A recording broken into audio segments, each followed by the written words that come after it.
شرع شریف میں حکم یہ ہے کہ اگر تم کسی مسلمان میں کوئی عیب دیکھ لو کہ اس نے یہ عیب ہے، اس میں یہ عیب ہے، اس کو گناہ کرتے اس کا عیب دیکھ لو، تو میرے نبی نے ارشاد فرمایا کہ اللہ فرماتے ہیں جو کسی مسلمان کے عیب کو چھپائے اللہ قیامت کے دن اس کے عیبوں کو چھپا لے گا۔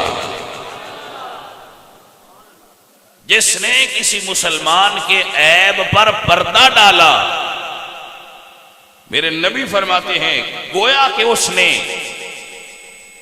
موعودہ کو زندہ کیا۔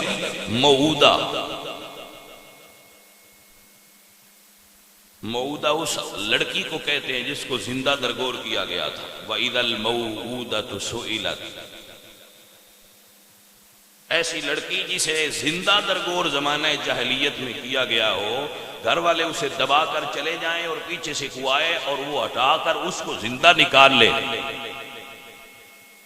کسی کے عیب کو چھپانا اس لڑکی کو زندہ کرنے جتنا ثواب دیتا ہے۔ یہ اس بندے کا عیب چھپانے کا ثواب ہے جس میں عیب ہو،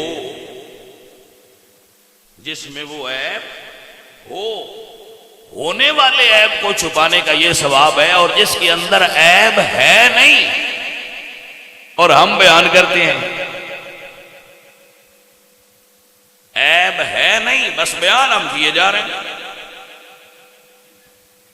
ان لوگوں کو سوچنا چاہیے کہ ہم اپنے حصے میں کتنا گناہ خواہ مخواہ میں اکٹھا کیے جا رہے ہیں۔ اے عزیزان محترم، اللہ کی بارگاہ میں